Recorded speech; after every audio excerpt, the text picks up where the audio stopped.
Morning glory, America. Bonjour, hi, Canada. Hugh Hewitt inside the Beltway. The war goes on in Gaza. At midnight, Hamas fired a volley, midnight Israeli time. Hamas fired a volley of rockets into Israel. The IDF responded at 4 a.m., and further rockets came from Gaza at 6 a.m.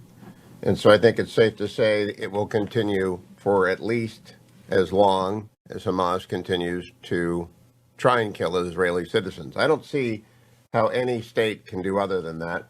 And I don't expect Benjamin Netanyahu to do other than that. I did a study this morning of the reaction of President Obama and his team in 2014 to the Gaza war, and President Biden and his team to the Gaza war in 2021. And they're exactly the same at the same point in time. But over the next 10 days, see if President Biden doesn't follow President Obama into increased pressure on and demands for unilateral ceasefire on the part of Israel. And that followed a humanitarian loss in 2014 that was significant. But the Biden administration has not yet done that. They continue to stress Israel's right to defend itself, and I'm pleased with that. We'll continue to follow the war. I hope to talk with former ambassador of the United States from Israel, Michael Oren, later this morning. We have a lot of show today. Let me do the rundown for you besides Israel. Of course, the biggest story of yesterday is that the Supreme Court has agreed to hear an abortion case, one that challenges Roe v. Wade in the minds of most people, although the court narrowed the questions it was going to decide to whether or not any limits were allowed on abortion prior to 15 weeks. It arises from a Mississippi law that did just that. It banned most abortions after 15 weeks. This is from Adam Liptak in the New York Times. The Supreme Court on Monday said it would hear a case from Mississippi that could undermine Roe v. Wade, the 1973 decision that established a constitutional right to abortion. I really do wish we could find reporters who were willing to explain that Roe v. Wade was undermined by Planned Parenthood v. Casey 2 decades later. And it's not really Roe v. Wade, but that's shorthand for an abortion regime of laws and rules and rulings that very few people understand. The new case, according to Liptak, concerning a state law that bans abortions after 15 weeks of pregnancy will give the court's new 6-3 majority its first opportunity to address the subject, and supporters of abortion rights reacted to the development with dismay. Alarm bells are ringing loudly about the threat to reproductive rights, said Nancy Northup, president of the Center for Reproductive Rights. Meanwhile, the Wall Street Journal also reports on it, but in the New York Times, a great sense of inspiration. Anti-abortion activists expressed optimism. This is the flip side, and the New York Times does not follow my rule. Call people what they wish to be called. Pro-choice activists are pro-choice activists, and pro-life activists are pro-life activists, but New York Times doesn't like pro-life activists, so they call them anti-abortion activists. Doesn't matter, we're all the same people. Anti-abortion activists across the country expressed optimism on Monday that they might be on the cusp of achieving a long-held goal of the movement, overturning Roe v. Wade, the 1973 court decision that extended federal protections for abortion. There's a great sense of inspiration across the country right now, said Mike Gunadakis, president of Ohio Right to Life. This is the best court we've had in my lifetime, and we hope and pray that this is the case to do it. In a statement, Marjorie Dannenfelser, president of Susan B. Anthony List, a national anti-abortion organization against pro-life, called the court's move, quote, a landmark opportunity to recognize the right of states to protect unborn children, noted that state legislatures have introduced hundreds of bills restricting abortion in this legislative session. So I am not a prophet nor the son of a prophet. It is the most originalist Supreme Court of my life. And so whether or not there are 5 or more justices willing to uphold the Mississippi law, and whether they do so narrowly, by simply upholding the Mississippi law and moving Planned Parenthood v. Casey into the dustbin of history, or whether they will simply go back to the 1972 regime, that it is up to the states. And by the way, in California and New York, it's a constitutional right to secure an abortion. So it would not have a dramatic effect at all in many places. And I don't think it'll have that much of a dramatic effect in some places. A few places it might. But it would become a federalism issue again, as it was from 1789 to 1973. Supreme Court also handed a victory to oil and gas companies fighting a climate lawsuit yesterday. The city of Baltimore had sued in state court, which is a giveaway, 20 multinational oil and gas companies on the allegation that they contributed to climate change and misled the public. Now, Baltimore can't do anything right. And so the idea that Baltimore is somehow going to be at the vanguard of climate change, I think they're trying to shake down the oil and gas industry for money that they haven't got. And the court didn't dismiss the action. It just said that's a federal court suit. Highly technical Civ Pro question, but the good news for oil and gas is that they do not have to fight that battle in state court. Warner Media Discovery merger sets up rivals for big decisions, according to the Wall Street Journal. That means that Discovery is taking over Warner. And so seasoned broadcast executives are going to be running CNN and many other assets of Warner Brothers. And that is going to be a big shakeup, but not nearly as big as what was announced this morning, which is that well played, Mr. Bezos, Amazon is going to buy, well, they don't say, it's in talk to buy MGM. Now, MGM has all the Bond movies, so they can just run that on a constant loop over at Prime, and we'll all be very happy.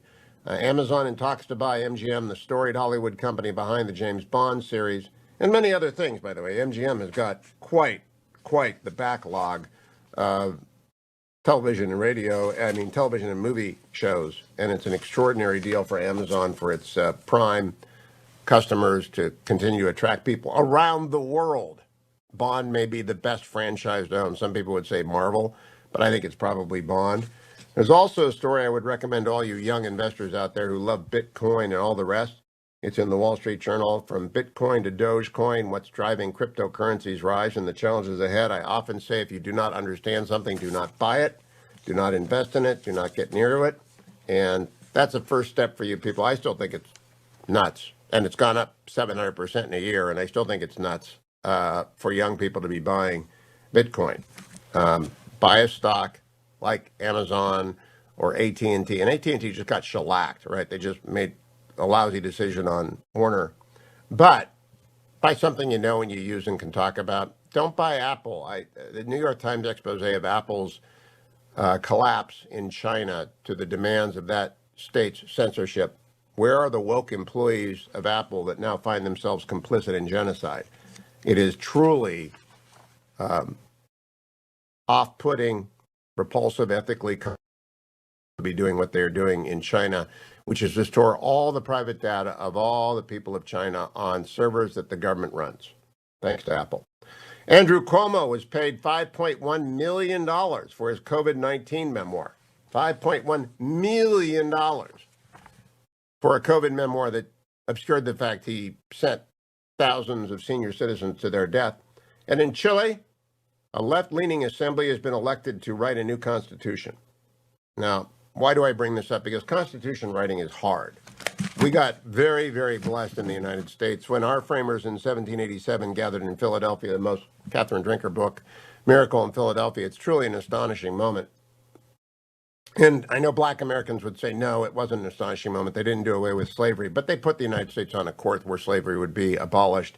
That might not have happened but for the Constitution. Indeed, I don't think it would have happened when it did happen but for the Constitution and the Civil War. But I think that writing a Constitution is extraordinarily difficult. And a left-leaning assembly, I don't know. Meanwhile, Paul Begala was on CNN with Jake Tapper and said this about Israel, and I want Democrats who are listening this morning, and I know you're out there to listen. Cut number 2. I think it's real, and I think it's deeply problematic as an American first, not just a Democrat. I'm a very strong supporter of Israel myself. Of course, I served a president, Bill Clinton, who's a very strong supporter of Israel and who advanced the peace process. I think that's the way to do it. But you're right, there's a generational divide in the Democratic Party. Younger Democrats who I think have really never known Israel except in the persona of Benjamin Netanyahu. And Netanyahu took a huge gamble and insulted Barack Obama, insulted Joe Biden, and really cozied up to Trump. And older guys like me remember and maybe know more of the history of what a stalwart, terrific ally Israel is for America, no matter who the leader is. I mean, I still loved America when Donald Trump was a president. I still love Israel, even though I don't agree with Mr. Netanyahu. In fact, our viewers should know I went to Israel in 2015 and worked for the opposition against Bibi Netanyahu. But I think you're right. There's a generational divide where younger Democrats are much less supportive of Israel. Yep, there is. And that means, America, take note. The Democratic Party is split far more deeply than the Republicans are over Liz Cheney, over Israel. Stay tuned. America, David M. Drucker of the Washington Examiner joins me now. Good morning, David. How are you? Hey, Hugh. Good morning. I'm great. Thanks. I enjoyed your story about Republican voters and Trump, and it reveals that there are ambivalent feelings about the former president. What I don't understand is why pollsters, this isn't your problem, it's pollsters, why don't they just flat out ask Republicans, do you support the insurrection on January 6th? I think they'd get 0%. But they never just flat out ask that question so that people can distinguish between that and say, did media help Joe Biden? That's what I look for, but they continue to conflate things. And therefore, I don't think we can get a good picture of what Republicans think about anything. Well, I'm not going to necessarily argue the point. I know that Republican pollsters who do a lot of private polling and will be doing a lot of private focus groups, and they've started to do some, are asking a lot of these questions. And look, what you find with Republican voters, and I've had conversations with them, is some of them, don't look at the insurrection as the insurrection. They just look at it as, a crowd of people that got a little out of control. And by the way, there are probably some leftists mixed in that you sort of trick them into it.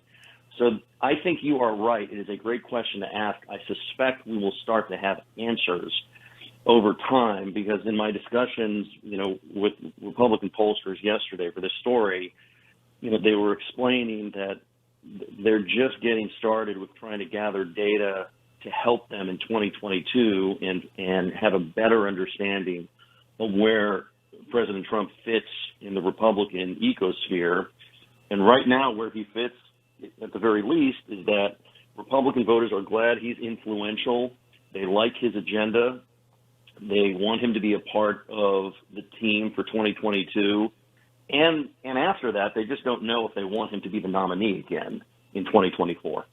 But if pollsters, and I agree with that, and by the way, your article lays that out, but if pollsters were to ask specific questions, for example, the Supreme Court has accepted review of Planned Parenthood v. Casey. Do you approve of President Trump's 3 Supreme Court appointments? They might get 3/4, 80, 90% approval of the Supreme Court appointments. But then if they were to ask, did the media put a finger on the scales, they'd probably get 80, 90% approval. I'm looking, by the way, at an October 28th story in the Washington Post. Honey Badger don't care. Former Vice President Joe Biden leads President Trump by 17 points in Wisconsin, according to a new Washington Post ABC poll out this morning. That's a stunning gap, less than 1 week from the election in one of the states Trump picked off in 2016 to pull off his surprise upset over Hillary Clinton. It could herald a more substantial win by Biden than some Democrats are afraid to say out loud but are whispering about. When people say that Donald Trump was jobbed or cheated, I think a lot of them are thinking about that, David, and not about voter fraud. I think they're thinking about stories like this. Well, there are Republicans that think about stories like that, but I would counter that a lot of Republican voters agree with the president that the election was stolen, or at the very least that there were such a high number of irregularities caused by Democrats using the pandemic to manipulate the rules, that it just wasn't fair, and that this goes beyond the unfair way the media set the narrative. And I think that's a lot more prevalent than maybe you might think. I've had a lot of conversations about this. No, I agree with you, David. I think that's exactly right. I think a lot of when people say it was stolen, I don't think they mean fraud in the terms of changing electoral machines. I'll bet you that's below 5%. I think they think stolen in the way I think that the Chiefs stole the win from the Browns by a terrible call in the through the end zone fumble rule when an illegal hit was missed. That game was stolen from the Browns, all right, and they were jobbed. And I think a lot of people think the Pennsylvania rigmarole lost it for trying and stories like this. But that's why polling's got to get much more precise, or it will fuel the misapprehension that Republicans think the insurrection was good. We don't. Or that there was significant fraud, which we don't. I don't think a majority of us do. Well, look, I just don't think that the way you're interpreting this is necessarily the majority opinion when you talk to grassroots Republicans. And I think they take to heart the president's claims of theft based on broad conspiracies of ballot dumps and changing of votes in machines much more seriously maybe than you might suspect. You see, I don't think they do. Look, I would love to see that poll. Analogy, using your sport, well, and look, I'm just kind of giving you my sense from reporting, and I agree with you that the polling would be helpful here, polling we could trust. But look, I do think there's a difference. I mean, look, growing up a UCLA fan before instant replay, I mean, I lived 3 years of USC basically, so-called stealing football games because of phantom calls. But it was a part of the human error of life at the end of the day, even though... Well, USC also paid the refs. USC also would buy out the refs, David. It always seemed like payola, and that's why, as a UCLA fan, I'd wave dollar bills, during the game, expecting it to happen. Perfect. But look, I didn't walk away from the season saying to myself, this was a fake season, and that there was conspiracy to make sure USC won. Although part of me wanted to believe that. That's a perfect analogy. That's a perfect analogy. Because we all know, because there are some people who believe that USC has just like bought the refs, like the SEC has bought the ESPN network. I'm Hugh Hewitt, joined from Israel by Dr. Michael Oren, former Israeli ambassador to the United States, former deputy minister in the Netanyahu last permanent government. Also the author of a brand new novel, To All Who Call in Truth, which I am greatly enjoying, Michael. I got the audiobook. I have listened to about half of it. I'm up to the SAPs not doing an investigation into the squirrel incident, and I'm just genuinely enjoying it. Well done. I'm sorry your book dropped in the middle of a war, though. They seem to always do that, to tell the truth. I don't know. Maybe someone's telling me something.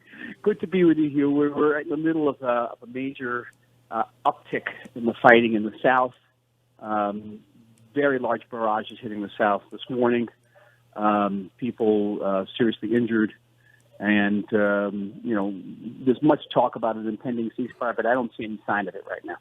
I wanted to ask you about two things, the ceasefire and the political situation in Israel. First, the ceasefire. President Biden, I went back and compared with President Obama, has followed exactly the construction that President Obama used in the last Gaza war of 2014. But in 10 days, President Obama went from Israel has a right to defend itself to demanding a unilateral ceasefire. Do you expect the same thing from Team Biden? Not demanding, and I'll tell you why. Two reasons. First of all, there was context. When Obama made that demand, Israel was operating on the ground. And I don't see any large-scale ground operation in the works right now. We haven't called up the requisite number of reservists. There hasn't been that type of buildup along the border that you need of strategically 15,000, 17,000 soldiers. I don't see that right now. So that's one. Two, what can I say? President Biden is not President Obama. America was in a different position globally back then to make that type of demands. America has withdrawn a lot from the Middle East, and that has it's impacted its leverage. And so the means through which this administration can pressure Israel are not what they were 10 years ago. I am also impressed by what I understand to be and appears to be an evolution in weaponry, so that Israel, with using precision munitions that can go deep, is systematically destroying the so-called metro. Am I right about that? Yes, you're right about that. And that has relieved some of the pressure on us to go in on the ground.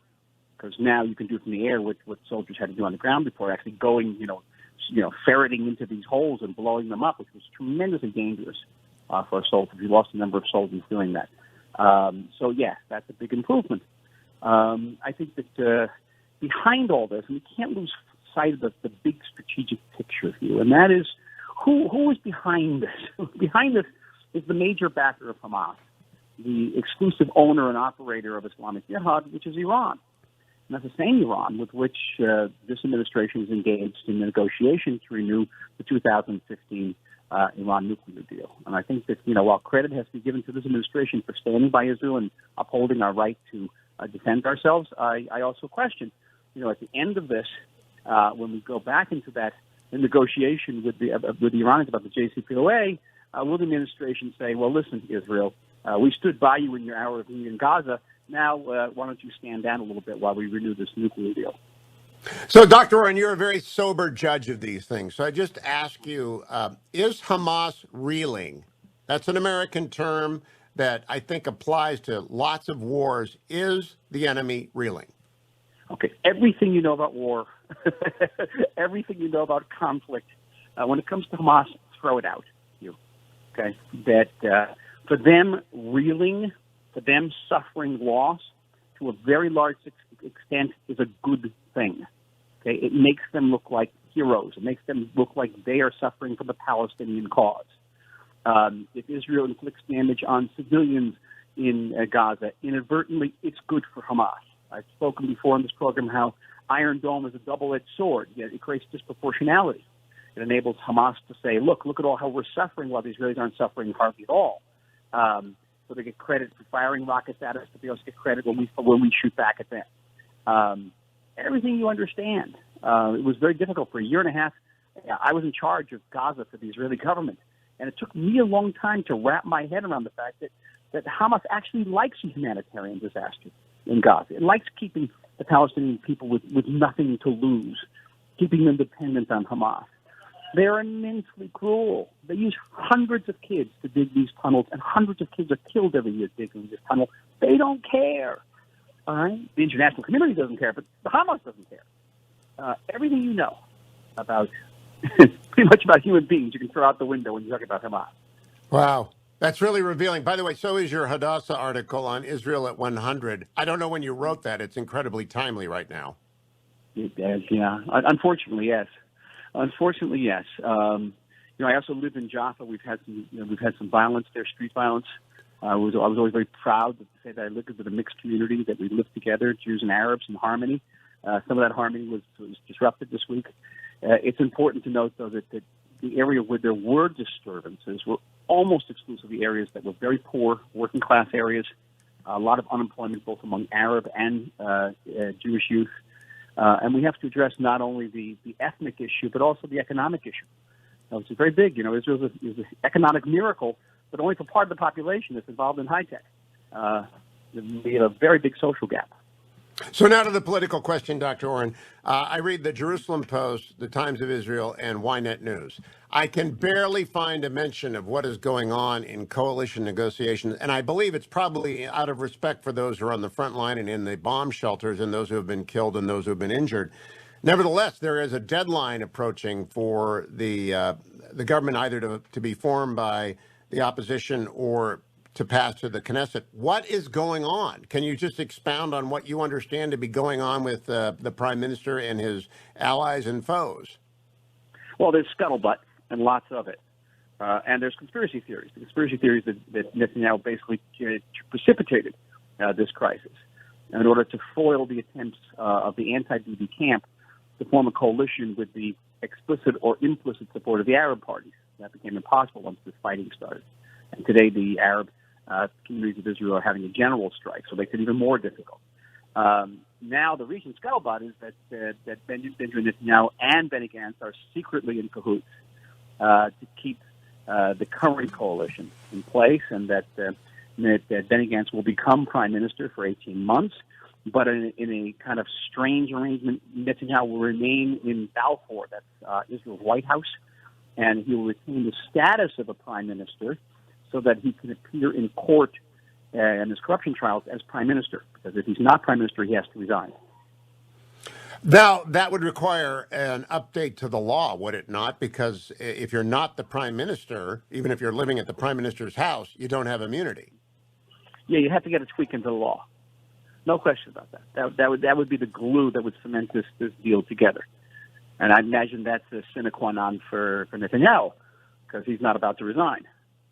And so what happens to Naftali Bennett in this? He was supposed to come back. I thought there would be, and you and I talked about the potential of a Netanyahu-Gantz coalition last week, but Bennett had leverage. Does he not have any leverage? Doesn't he just go back to the other team, the anti-Netanyahu team, and begin to get back to where they were before Hamas began the war? Listen, right now, he's the big loser. Bennett's the big loser because the people who voted for him because he was right-wing now know that in principle, at least, he was willing to sit with the Arab party. So he's not entirely right-wing. Other right-wing parties refuse to sit with the Arabs. So he's lost those voters. Those people who voted for him because he was anti-Netanyahu realized that there's a chance he would actually sit with Netanyahu. So he's lost those voters. So his political fortunes are not particularly high right now. And recent reports in Israel said that Netanyahu is actually retreating from the offer he had made earlier to Bennett to make him prime minister in a rotation. And now that's been downgraded because, because today, in contrast to, say, 2 days ago, Bennett's political fortunes are much less, and his leverage is much less. So when do we expect to get any kind of hard news as opposed to scuttlebutt about coalition negotiations? Will they all have to be postponed until after the war is over?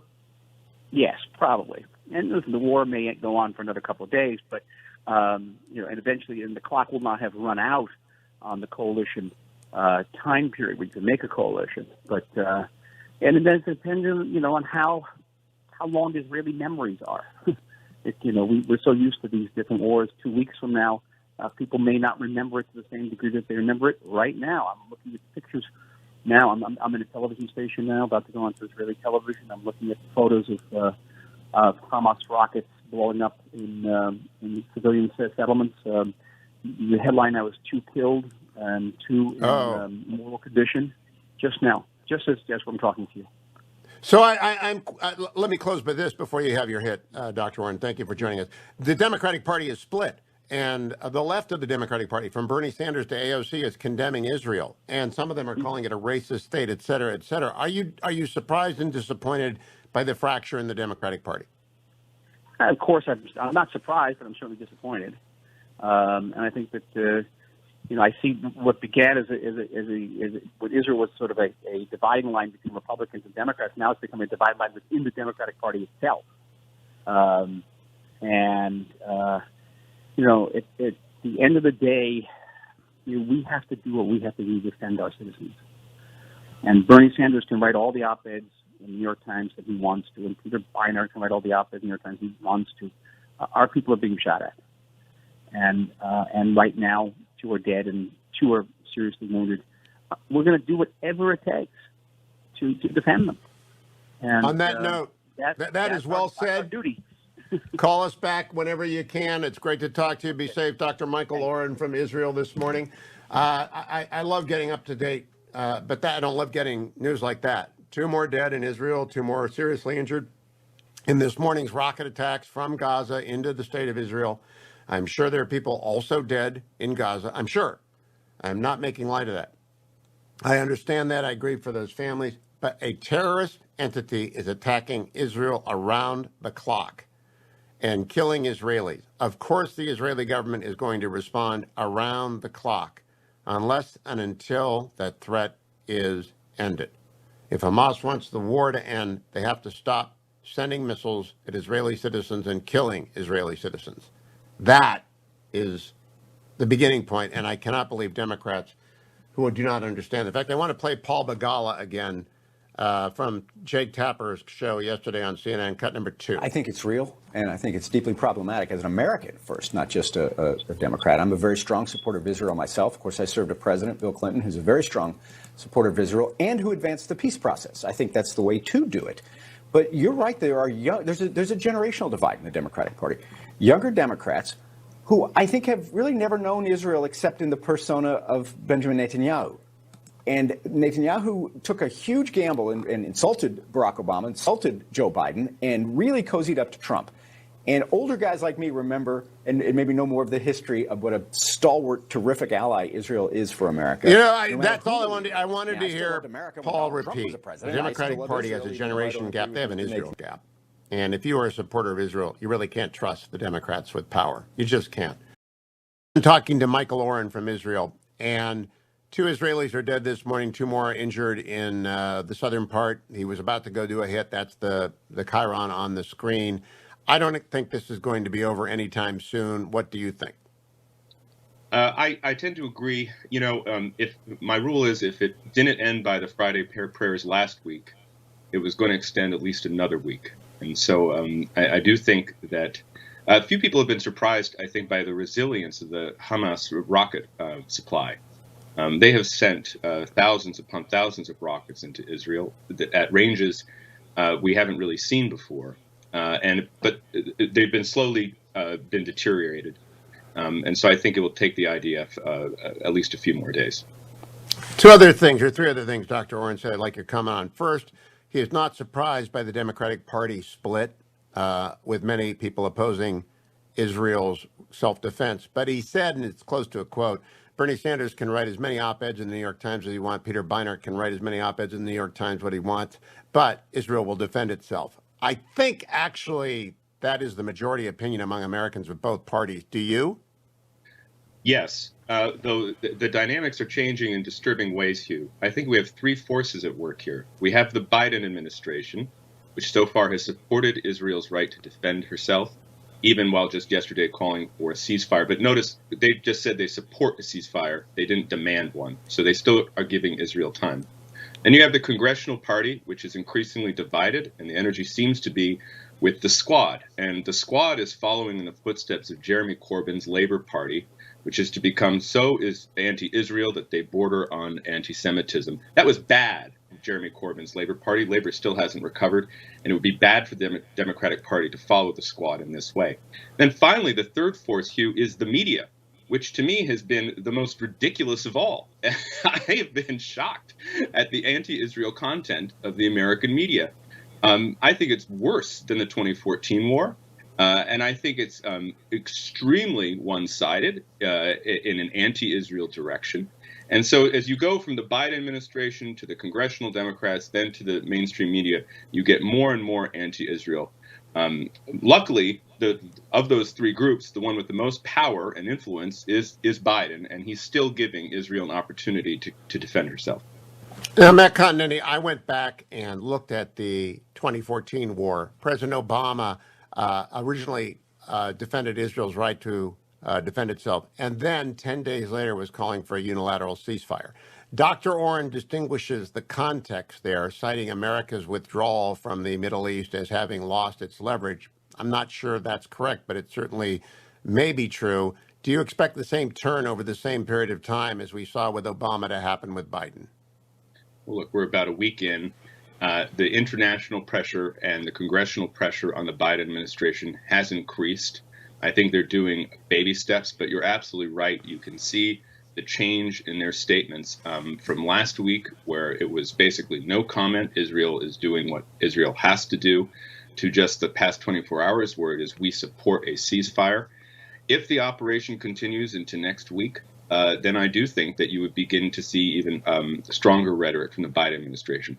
The question is how long it will last. And I just don't know what the Israeli War Cabinet is thinking here, just because they have definitely degraded Hamas's personnel, their rocket supply, and yet the attacks are continuing. And I think there is a desire for a blow to Hamas's infrastructure that will basically knock it out for at least another 7 years. We just don't know how long that will take. We talked about the increase in the lethality of the Israeli precision munitions against the so-called Metro. I haven't seen any other reporting except that which is in the Jerusalem Post, the Times of Israel, and Ynet News. But it does seem as though they are wreaking havoc on the Metro. Is that your impression, Matt Continetti? Oh, absolutely. I think everything we see is that the IDF is winning this conflict, as they tend to do. They're doing it in extraordinary technological ways, Hugh. I mean, not only the precision munitions, but look at Iron Dome. I mean, the success of Iron Dome, getting up to 90% of the thousands of rockets being fired into Israel, is just amazing. And I think it's a real negative judgment on all of the critics of missile defense here in the United States for the past 25 years. We can see missile defense technology at work in Israel today, and we need to continue to pursue it. Now, Matt Continetti, talk to me a little bit about why the media is so anti-Israel. I mean, really, what's going on there? Because I agree with you, that is what is happening. Yeah, well, I think a few things are happening. One is just the herd of independent minds has now decided that Israel is the bad guy, Netanyahu is the bad guy. For whatever reason, Hamas doesn't get, its credit or due. I mean, it's just amazing. This continual inability to recognize Hamas for what it is, which is a criminal terrorist organization that has no concern for innocent life whatsoever. And you compare that to the IDF, which goes out of its way to prevent civilian casualties. Another thing is, Hugh, I've been reminded of that comment by the Deputy National Security Advisor under Obama, Ben Rhodes, who told the New York Times back in 2015, I believe, that the thing about the American media is they know nothing. That they're 20-year-olds, they get stuck into these jobs that don't pay well at the opening levels. They spend most of their time just aggregating other people's opinions, and they don't know what they're talking about. And so, as I read a lot of the newsletters or the kind of junior positions explaining what's happening, it's just, I think, ignorance is at work. Now, that doesn't explain people like Tom Friedman, who's like giving a conspiracy theory today saying that, oh, actually Hamas and Bibi, they're working together to keep him in power. I mean, that's just absurd. It doesn't explain people like Peter Beinart, who had an atrocious column last week saying that Israel won't understand until they have a disaster of their own. But I think for the broadest sense, when I read the news reports, and especially online, you just people who have no idea what's going on and who just kind of think, Israel is richer, more powerful, more technologically advanced. Hence, they must be the bad guy. And what an atrocious piece of reasoning that is. The media is left, an extension of the Democratic Party. She said, no, it's not. I don't know why this is believed to be the case. Am I right or is she right? What is her position again, Hugh? I missed you there. Her position is that I am overstating the media's bias, that she doesn't understand why the position of me and many like me is that the media, legacy media, the New York Times, the Washington Post, the networks, PBS, etc., are left, and now function as an extension of the Democratic Party. She disputes that. Well, she's wrong. I mean, you look at the networks, you look at the newspapers. In fact, many times the media is the dog and the Democratic Party is the tail. I think the Democratic Party is taking the cues from the media about what they should be concerned about, what they should be interested in, advocating. This is a problem for the Democratic Party. I mean, you see now the House, it's a very narrow majority for the Democrats. It depends on these swing districts, Hugh. If they are to follow the cues from the media and from the squad on the issue of Israel, I think it would be a disaster for them, not only in the short term and their credibility in national security, but also going into the midterm election, because it just shows that they are kowtowing to the left. And the same goes for Biden. He has enough problems on his hands. Creating daylight between U.S. and Israel would just increase them, I think. So one more pass over this question. You answered it first by saying they don't know anything, they're ignorant. But why is there systemic left-wing bias in the elite media? And I mean the Manhattan Beltway media. I'm not talking about papers out in Cleveland or papers in Alabama. I'm talking about the Manhattan Beltway corridor. Why does that systemic bias exist? How deep is it? And what do they do about it? Well, I think it's the same reason there's bias in the universities. It's all about hiring. It's all about hiring. And especially in the last 10 years, Hugh, you've seen the editorial management and leadership become more politicized, more left-wing, and hence they're only hiring and promoting people with their views. So the same kind of pathologies we see in the university of cancel culture, of kind of rigging the system to benefit the tenured employees is at work, I think, in a lot of the media. And so that's why I think that the bias has become entrenched. Also, one other thing, there's a big audience for left-wing propaganda. And there are a lot of cliques involved and a lot of people who want to buy it and read it. And I think that's also incentivizing this completely one-sided coverage of events like what's happening in Israel. I tell people I had the lowest rated show in the history of MSNBC. But it was a noble effort by Andrew Lack to try and put a conservative voice into a blue universe, and it failed because they will not watch. And by the way, that's true about the right wing too. So we have monetized and segregated audiences. I am just very worried that that ends up with no news at all, and two complete factories of confirmation bias.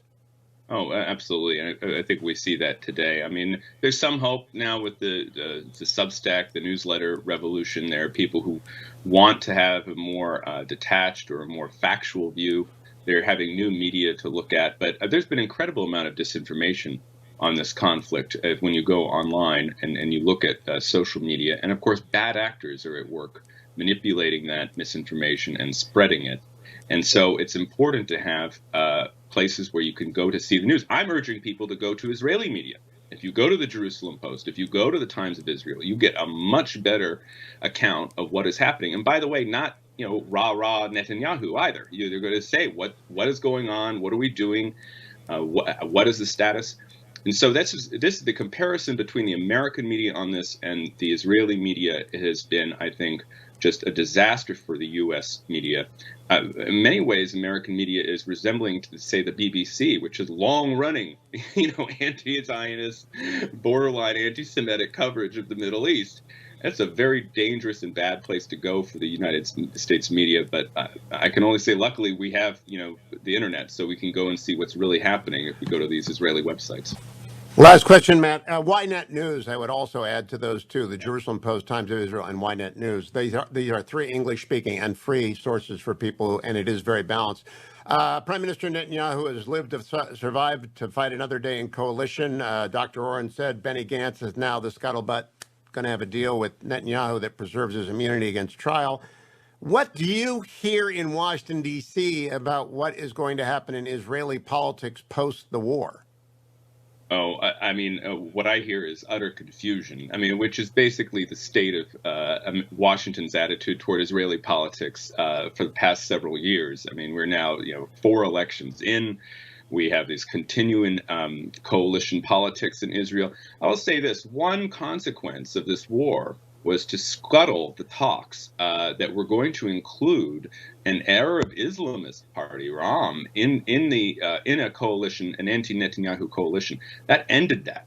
And what I think when I look at what's happening in Israel today, I think it's not about the United States. It's not even about Netanyahu. It's about intra-Arab Palestinian politics.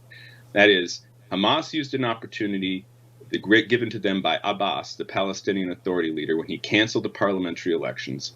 They wanted to scuttle any attempt at integration of the Arab Israeli minority with the majority population. And they're using this in a bid for leadership of the Palestinian cause and kind of leadership for the Arab nationalist cause, whatever remains of it. So when I look at this, I see this as internal Palestinian politics. And it's also, though, it's an opportunity now for Israel to really degrade Hamas's capability. And if they're able to show the world that Hamas's actions do not pay, then I think we'll have another respite. And it could be good for Netanyahu. But the thing is, when people talk only about Netanyahu, Hugh, they don't realize the national security issue unifies all Israelis. There is no difference on national security between Netanyahu or Gantz or whoever is going to replace him. So this is something to keep in mind. And all the American left who thinks, get rid of Netanyahu and peace will flow, they're absolutely wrong. They are. Matt Continetti of the American Enterprise Institute. You are always a great guest. Thank you for joining me this morning. Check in with you soon. Follow him on Twitter @Continetti. Joined now by Fred Barnes, columnist-at-large of the Washington Examiner, longtime observer of all things in D.C. Good morning, Fred. Hi, how are you, Hugh? Good. I just got done talking to Matt Continetti, who followed a conversation with Michael Oren about the American media's coverage of the Israeli-Hamas war. Yep. What do you make of that coverage? I think it's what we would have expected. It's an entirely anti-Israel coverage. It's entirely in favor of not. They don't say, well, we're backing the position of the Iranians, but in fact, that's what they're doing. They pretend like Hamas is not a terrorist group. Hamas, of course, is the group that runs the Gaza Strip and is rocketing homes and other places in Israel. They pretend like it's just it's kind of an extreme group, but not that it's a long time terrorist group. They're pretending something's going on there that is not going on, and namely that somehow Israel's responsible for all the deaths there and all the violence, when it's just the opposite that's true. Now, Fred, you've been covering Washington for 40 years, and so I'm wondering, media, has it gone left, left, left? Is it now an extension of the Democratic Party, or is it as it was 40 years ago? No, I think it's an extension of not just the Democratic Party. I mean, the Democratic Party is still divided on many issues, although the majority and the influential wing of the Democratic Party is the progressive element, the one that wants to create more government and so on. We know how far left they are, and that's the one that has the influence right now. It is a much bigger influence than the centrist Democrats. Now, remember, and what I finally decided is that Trump, of course, is accused of having a big lie about a stolen election in 2020. Biden has a big lie, and that is what kind of a president he would be ideologically and otherwise. The big lie is that he would be a centrist, that he would unite the parties, and he would be someone who Americans would like. Anything, he would not be, no mention of anything about the left wing of the party. Now, what happened instantly? All of that that he had said, even in his original address, his inauguration address, turned out to be utterly untrue. It was a big lie. And what's happening is the party is run by the far left. And Biden himself is run by the far left of the Democratic Party. Now, I want to go back to the media, though, Fred. Has it become significantly more left-wing in the last 10 years? Significantly more? Definitely so. Remember, think about how Barack Obama acted as president. Did he act like a far-left president who was being cheered on and backed by the mainstream media? No, he was backed by them, but he wasn't overdoing it. His big issue was health care. He did, in his second term, negotiate what I think is a terrible deal with Iran, but he was not a far left president, and the media wasn't there.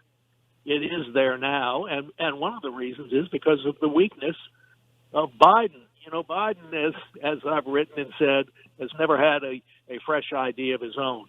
He only gets ideas from others in the Democratic Party, and right now he's getting them from the progressive left wing of the party.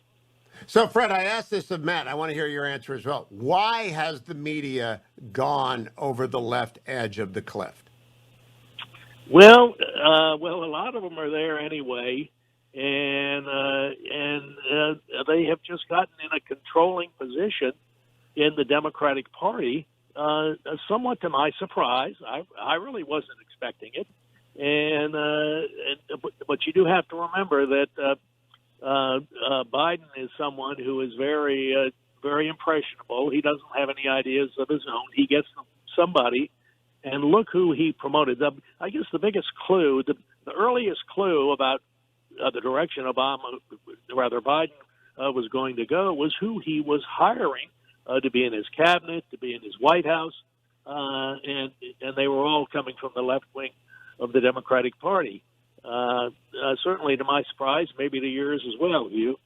Well, people won't believe this, but Fred Barnes was the lead reporter for the New Republic in the 80s, and that was considered to be the preeminent journal of the time, fair and balanced, completely objective, and a reliable source of news about what was going on in the White House. And I don't know what elite media, legacy media, I call it, expects to do for audience, Fred. I think their numbers are crashing because they have decided to super serve a very small percentage of Americans. By the way, Fox does the same thing. I believe that Both ends of the spectrum now want 100% of the 3%. The 3% on the far left, the 3% on the far right, and Fox wants the 3% on the far right, and CNN, MSNBC want 3% on the far left, as does the New York Times and most of the Washington Post. It's not a sustainable business model. And well, I don't think it is either. But the difference is the print media and also the major television media were not there. I mean, look, Fox has been very conservative for almost since its beginning in 1995-96. But the Washington Post and the New York Times, while always liberal, were not there. But they are now extremely liberal. Therefore, I mean, on everything you name the issue, and they're there. Whether it's critical race theory or foreign policy, or whether the U.S. should have gotten out of Afghanistan, which I think was a critical error by Biden, and on and on and on. That's where they are now. They have moved to the left, and we see some of these things, which I chuckle at, but they haven't been good for America, where seemingly small influential groups, well, maybe not small, but influential groups in the newsrooms of big newspapers and important national television networks have their say. They can get people fired and certainly change the way things are covered. And it's now to the far left. I never expected it to happen now. I've known Biden for a long time, and when he's talking about unity and everything in that speech, and he has always been a centrist Democrat waiting around to see what the party wanted, and he'd be for it. But a far left progressive, I mean, that's just not who Biden has been. That's not who he campaigned on, and that's where we get the big lie. I mean, he lied that he would be somebody that from the beginning of his administration he has not been. So my last question, Fred Barnes, is about America and Israel. I actually believe support in the United States has remained consistently off the charts in favor of Israel, a democratic free state, a republic that is not an apartheid state. I think the media is completely out of step with the audience. Do you agree with me that America remains overwhelmingly supportive of Israel? I do at the moment. Whether it will stay that way with the media, wanting to prove that Israel bombed a building in Gaza, where some of the media branches are, and so on. If the media keeps it up, and I expect it to, this far left position that Israel is a combatant that's responsible for the deaths and the bombings and started it all and so on, it will change. I mean, I don't think Israel will become heavily unpopular, but the popularity it has now will begin to fade, I think. You know, Fred, either it will change or the audience will melt away. I think it's going to be the latter. I think people are not buying what legacy media, elite media is selling. I really don't. I think they're killing their audience. You're right. Fred, good to talk to you. Follow him at Fred Barnes. Read him in the Washington Examiner whenever he deigns to give us a column. He's semi-retired now, so he's a man of leisure, man of letters, puttering around his library and reading UVA stories and that sort of stuff. But come back early and often, Fred. Good to talk to you. Welcome back, America. I'm Hugh Hewitt, joined by United States Senator Tom Cotton from Arkansas. Senator, welcome. Earlier today, I played your remarks on the floor of the Senate yesterday about Israel and the AP. I don't imagine the media much like that, but I compliment you on calling these issues out. Well, I'm glad your listeners got to hear it this morning, Hugh. The AP has some uncomfortable questions they need to answer. Everyone probably knows by now that Israel struck a building in Gaza that Hamas intelligence was using to target Israeli citizens. That building also happened to house the AP and other news media. Israel, as is its practice, gave the innocent civilians in the building advance warning so they could evacuate, which of course means that Hamas gets advance warning and terrorists regrettably get away. But that's because Israel respects human life, unlike Hamas. The AP and other reporters got up in high moral dudgeon about this fact. But one has to ask, Did the AP not know who their neighbors were? I mean, there's evidence out there, Hugh, from videos to former AP reporters saying that they've known for years they were sharing office building with Hamas, basically allowing themselves to be used as human shields, all the while suppressing what Hamas was doing in that building, firing rockets away or trying to terrorize reporters. So I think it's incumbent upon AP leadership to explain exactly how long they have known that they were sharing an office with a U.S. designated terrorist organization. Now, you also posed on Twitter a very penetrating question. Would AP share a building with al-Qaeda? And I'd like you to make the point. Al-Qaeda and Hamas are, in the eyes of the United States government, the same thing, designated terrorist organizations. Yeah, there is no difference between al-Qaeda and Hamas to radical Sunni Islamic terrorist organizations. They are both designated by the United States as terrorist organizations. Would the AP or would any of their defenders in this controversy be willing to share office space with al-Qaeda? If they learned that al-Qaeda was upstairs or down the hall, would they stay in that office space? Would they go to the authorities and report on what they had discovered? I think these are some of the uncomfortable questions that the AP leadership needs to answer, Hugh. Now, I also talked with Matt Continetti of AEI and Fred Barnes of the Washington Examiner this morning about the media's coverage of the Israeli self-defense underway and still underway. Regrettably, when I was talking with Dr. Oren, 2 more Israeli citizens were killed this morning, 2 more seriously injured in missile attacks. But it does seem to me that the American media has gone significantly anti-Israel, far more than it's ever been before. Do you see that, Senator Cotton? Unfortunately, Hugh, the American media, of course, usually reflects the opinion of the elite left in this country. And the left in this country has become increasingly anti-Israel in recent years. You see that from elected Democrats who are calling Israel an apartheid state and demanding that we cut off our support to Israel, or that Israel's leaders be charged for war crimes. Those opinions marinated in campus seminar rooms and marches out in our streets are reflected by their peers and former classmates and their friends in the American media. And that's why you get news media asking, how could this happen? Why did this war start now? Well, it started because Hamas started firing hundreds of rockets and missiles into heavily populated cities in Israel. It's pretty simple. And it will end when Hamas's war machine is defeated.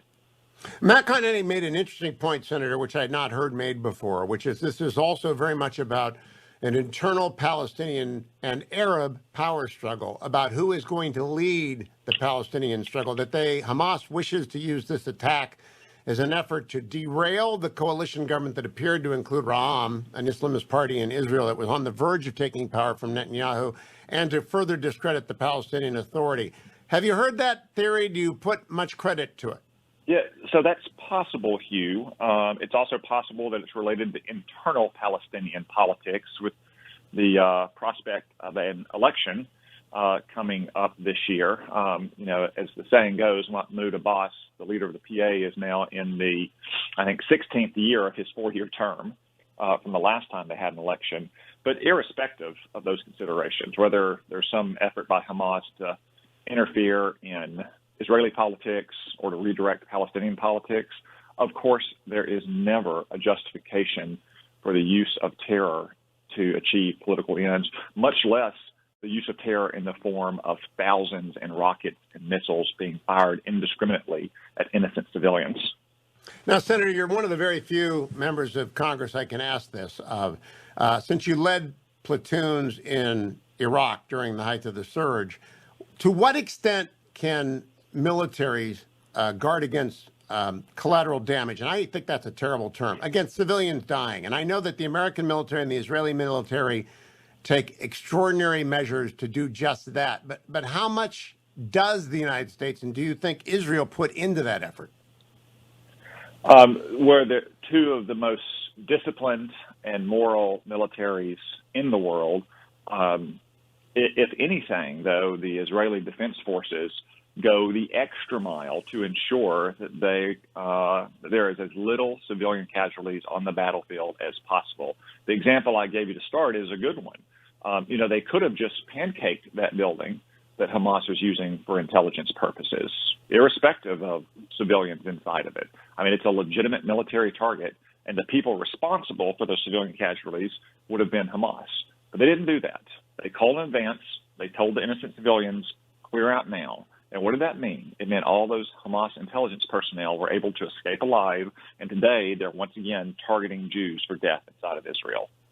Now, So, go ahead. Israel does that because they respect and esteem human life, unlike Hamas. And so in minimizing civilian casualties, they do pay a cost because those terrorists live to fight another day.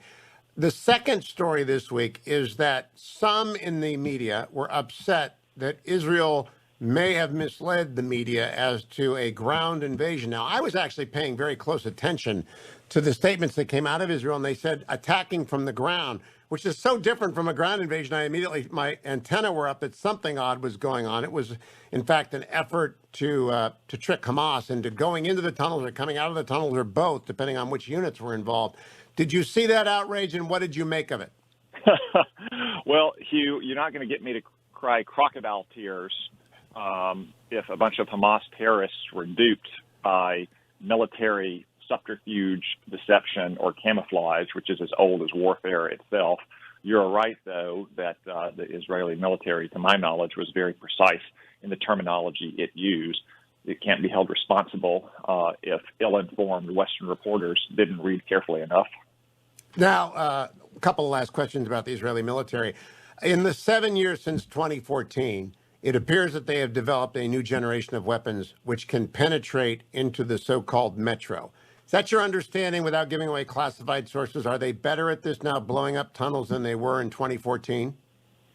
Hugh, when you phrase it that way, yes. Of course, after 7 years of recognizing the threat that these Hamas terror tunnels pose, Israel has invested significantly in the ability to destroy those tunnels. Do we have that ability in the United States, the same kind of technology? Well, it doesn't pose the same threat to us, Hugh, that it does to Israel because of our geographic position. But let me simply say that the United States and Israel have a very close military working relationship, something that I've worked to advance in my time in the Armed Services Committee.